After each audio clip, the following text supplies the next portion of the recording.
Bonjour à tous, alors aujourd'hui j'ai décidé de vous partager une petite recette que j'aime beaucoup. C'est un accompagnement qui peut être pris avec une viande ou tout simplement avec une salade. C'est simple, il ne faut pas beaucoup d'ingrédients, il vous faut des pommes de terre, donc je les ai cuits au préalable, hein. Vous prenez l'équivalent de 3-4 grosses pommes de terre ou comme moi j'en ai un peu plus parce qu'elles sont petites. Vous avez besoin de persil. Alors, j'avais pas de persil nature, donc j'ai pris du persil en boîte. Une gousse d'ail, poivre, sel, 2 cuillères de maïzena, un œuf et de la mozzarella que j'ai coupée en petits morceaux. Vous pouvez aussi mettre du gruyère.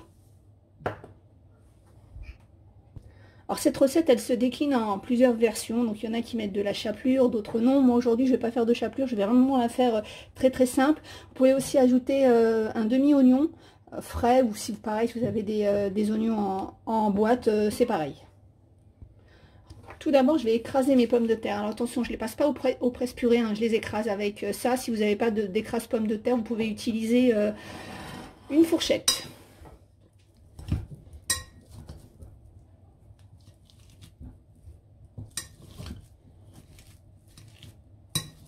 Alors, la différence avec la pomme de terre passée au presse-purée, c'est qu'elle va être trop, comment dire, trop liquide à force de la mâiller. Donc elle ne sera pas intéressante, mais il y en a qui font aussi avec de la purée, même avec des sachets de purée, hein.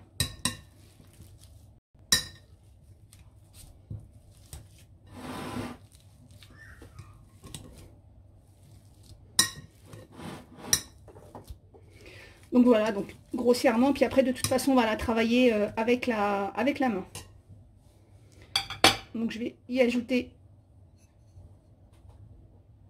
tout ça.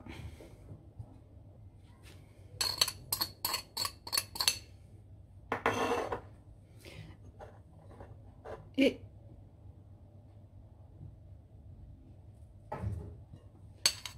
la maïzena.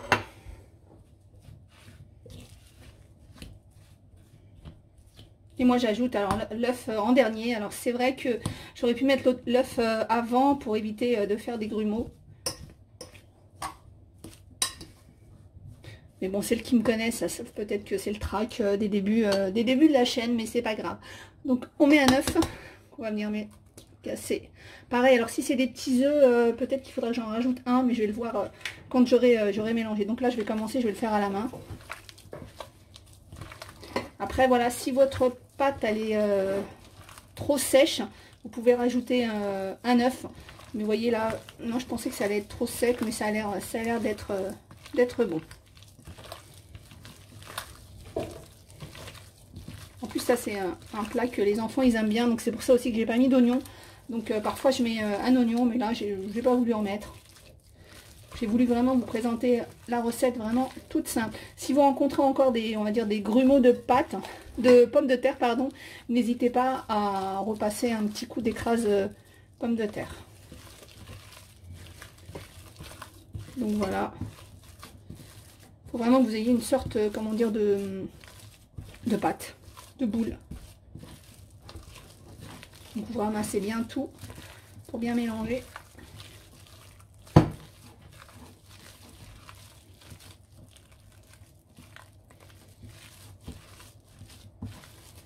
Voilà.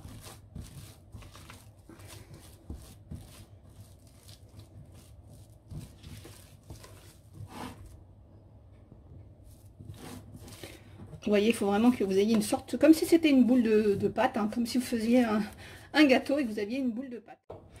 Donc ensuite, on va se badigeonner les mains d'huile, parce que sinon la pâte va coller. Donc n'hésitez pas à bien badigeonner, parce que sinon ça va coller.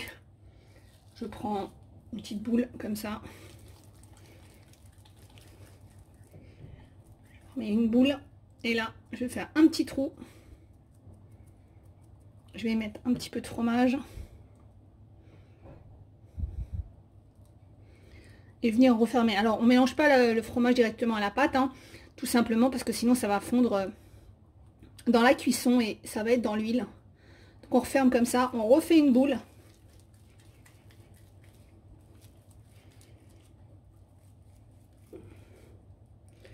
Et là on va venir l'aplatir. Alors, faut pas la faire trop épaisse, ni trop fine. Lui donne un bel arrondi.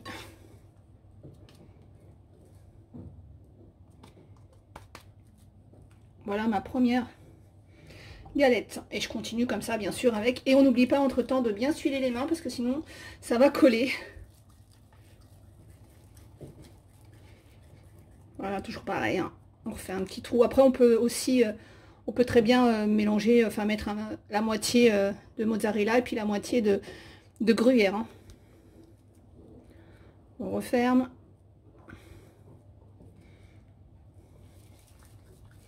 On refait la boule et on aplatit. Voilà, puis vous continuez avec toute la pâte qui reste, mais je vous dis vraiment, ce qui est important, c'est bien de s'huiler les mains parce que sinon ça va vraiment coller. Voilà. J'ai oublié. Et on recommence. Donc je pense que là je vais en avoir peut-être 8 galettes. Je pense qu'on va en avoir au moins 8.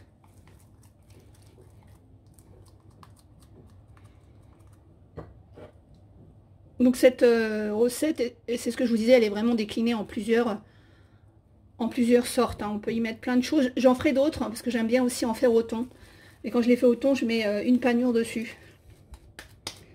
Et voilà, on écrase.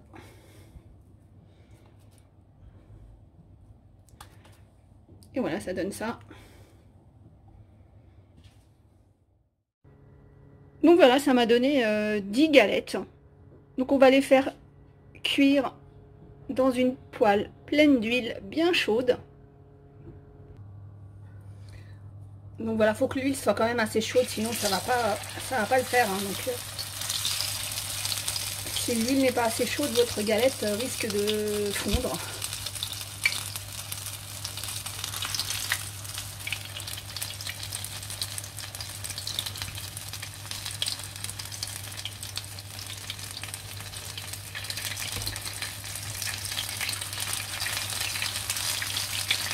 J'en fais plusieurs en même temps.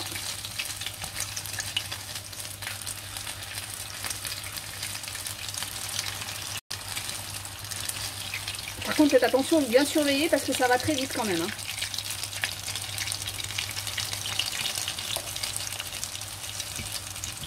J'ai oublié de vous dire petit truc aussi, quand vous avez fini de faire la pâte, n'hésitez pas à la goûter déjà pour voir si c'est assez assaisonné, hein, si vous devez rajouter du sel, du poivre, etc.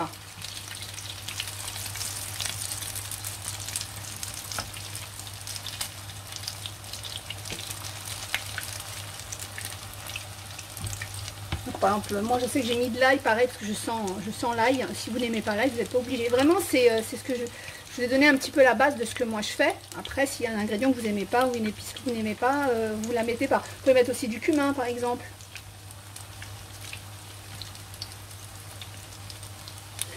Donc, elles sont cuites quand elles sont bien dorées.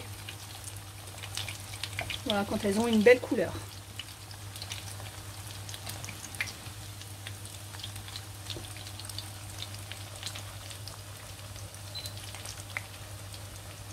Vraiment, ça accompagné d'une viande ou d'une salade, c'est très très bon. J'ai remis les dernières. Vraiment, il faut que l'huile soit chaude parce que si elle est froide, vous allez mettre votre galette et la galette va absorber toute l'huile et ça sera pas bon. Donc vraiment à huile très chaude. Et après, bien sûr, comme je vous le disais, vous vérifiez bien que ce soit bien doré de chaque côté. Donc voilà, je les ai toutes cuites. Et voilà l'intérieur. Par contre, vous les mettez bien, quand vous les sortez de l'huile, vous les mettez bien sur du papier. Vous voyez, celle-là, on voit mieux le fromage. Vous les mettez bien sur du papier absorbant pour que ça absorbe bien l'huile et que ce soit meilleur. Donc, je vous dis, franchement, ça avec une salade, c'est vraiment super bon. Ou bien vous pouvez les servir en entrée ou avec une viande rouge. Voilà, j'espère que cette recette rapide vous a plu. Vous avez vu, vraiment, il n'y avait pas beaucoup d'ingrédients et c'est vraiment très très rapide. Donc il y a d'autres recettes améliorées. Dès que j'en prépare une, je vous la partagerai. Je vous fais plein de gros bisous et je vous dis à bientôt.